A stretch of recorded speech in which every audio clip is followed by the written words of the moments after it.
Hi, this is Mary from the Daily Sew. Putting in an invisible zipper was always one of those things, no matter which method I tried, I was never satisfied with how it turned out. Until I discovered what I'm about to show you, and now it's the only method I use. It's fast, it's easy, and it looks good. But it isn't just the zipper that has to look good, right? The facing, the part that when the garment is finished that will be sewn down around the zipper and finish off that edge, that also has to look good, and it has to be easy to put in. Well, I've got a way to do that too. So if you're ready, let's go.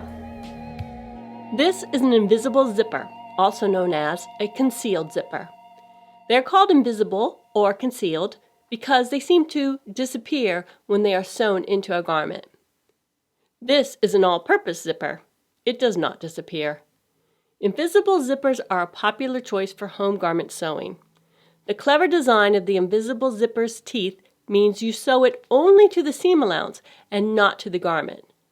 This eliminates the struggle of sewing perfectly spaced rows of straight stitches or the need to hand sew the zipper in order for it to be invisible. Genius, right? However, they do require a special presser foot for your machine. This special invisible zipper presser foot has 2 grooves in it.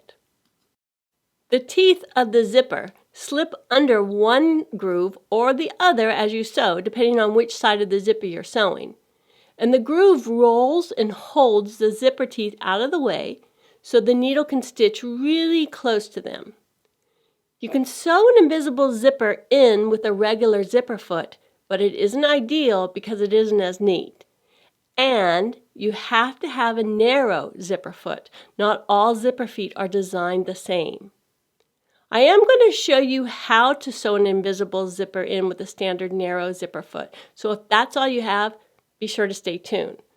But if you plan to sew a few garments, maybe an invisible zipper foot is a worthy investment. You will come across a few methods for sewing in an invisible zipper. When you find a method you like, stick to it, and you can use it every time you need to sew in an invisible zipper. So let's sew this zipper in. I'm going to demonstrate on this gray linen fabric. It mimics this skirt where there are 2 pieces and they're joined horizontally and a zipper goes down the center back. On lightweight fabrics, you'll put a thin strip of interfacing where the zipper is attached. This helps strengthen the garment. Have your garment right side up. Lay the 2 pieces of the garment side by side where the zipper is going to go. First, mark the top seam line on the garment with a pin. This seam is where the facing, if it's a neckline, or waistband or yoke, if it's a waist seam, attaches to the garment. I have a 1/2 inch seam allowance, so I measure and place a pin 1/2 inch down from the top. Then mark the same seam line on the back side of the zipper tape. Have the zipper face down and unzipped. Lay it face down on one garment piece so that the top seam line marks line up. And you want the zipper teeth on the seam line. If I put the tape edge against the fabric edge, the teeth will be 1/2 inch in, which is my seam allowance, so the teeth are on the seam line. Here's a tip. You can always change the seam allowance here to be a 1/2 inch. This makes it a little easier to put in an invisible zipper. So the zipper is lying entirely on the garment. You're going to pin or baste to hold the zipper tape in place. Do be sure that the zipper stop is below the seam line. Notice that the seam below the zipper is left unsewn. Unlike at all-purpose zips, we sew that seam after putting the zipper in. At your machine, place the zipper teeth under the invisible zipper foot groove that's farthest away from the edge of the zipper tape. Sew the zipper down to the top of the zipper pull and watch that the teeth stay in the groove of the foot. It can be helpful to pull a little on the front and back of the zipper tape as it's being sewn down. This can prevent any puckering. If you are using a regular zipper foot, try to stitch as close to the teeth as you can. When you get close to the pull of the zipper, you have to stop. Go ahead and back tack. Okay, that's one side sewn.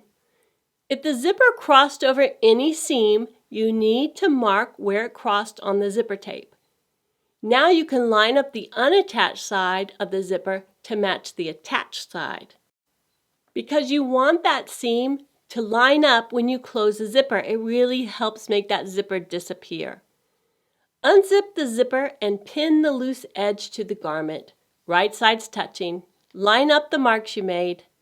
At the bottom, I'm going to try to stop where I stopped on the first side. Okay, let's sew it down. At your machine, place the zipper teeth of the side you just pinned down so they are, again, in the groove that is farthest away from the edge of the zipper tape. Sew the zipper down, keep the teeth in the groove of the presser foot, and stop when you can't go any farther. Back tack.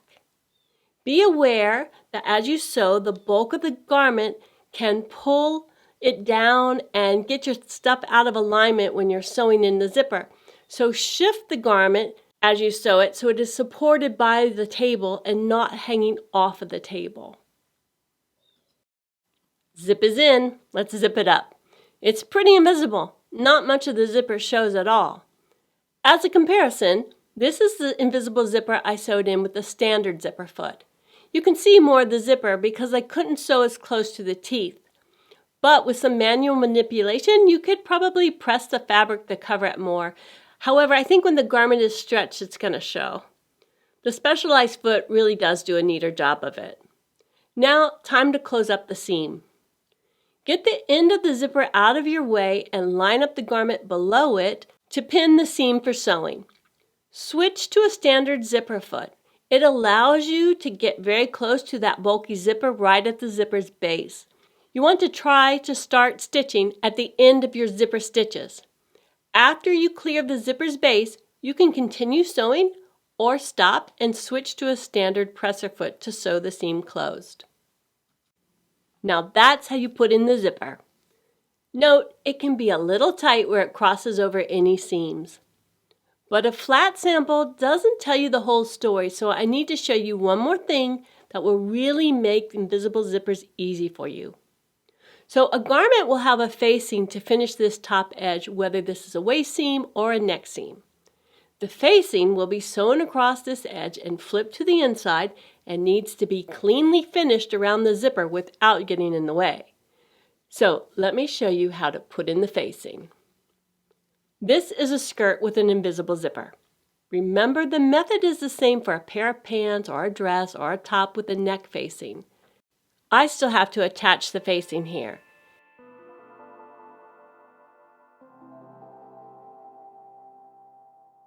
This is how the facing will lay when sewn, and the trick is how to attach it here around the zipper.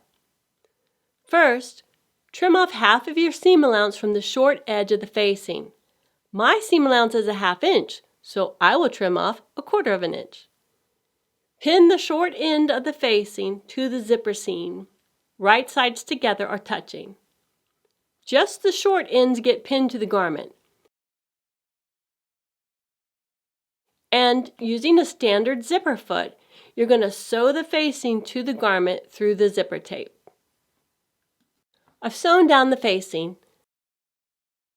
The piece underneath is the facing and this on top is the skirt. I'm going to clip the corners and you can see you might trim a bit of zipper tape. That's okay. I have the notch here and I'm going to fold on that center back notch to the facing side. This is the garment side with the yoke and the skirt attached. I'm going to fold the zipper toward the facing on my center back notch. The same with this side. Add a notch for your seam line if you don't have one, and fold on that notch toward the facing. Again, this could be any type of garment. Now, line up facing side seam to garment side seam on both sides.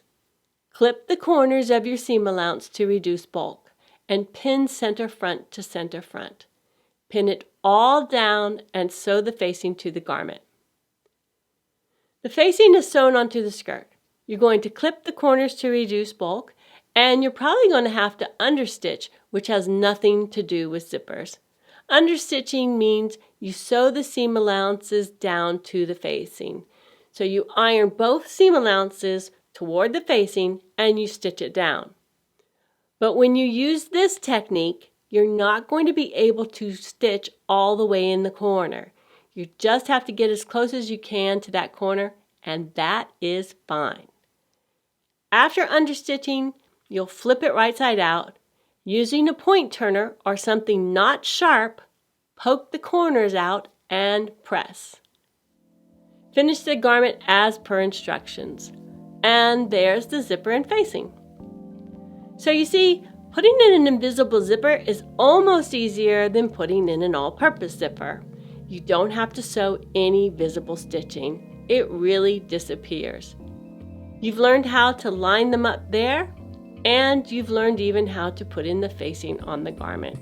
Pretty easy. So that's it. Nothing to fear here. You got this. Well, I hope you found this video helpful.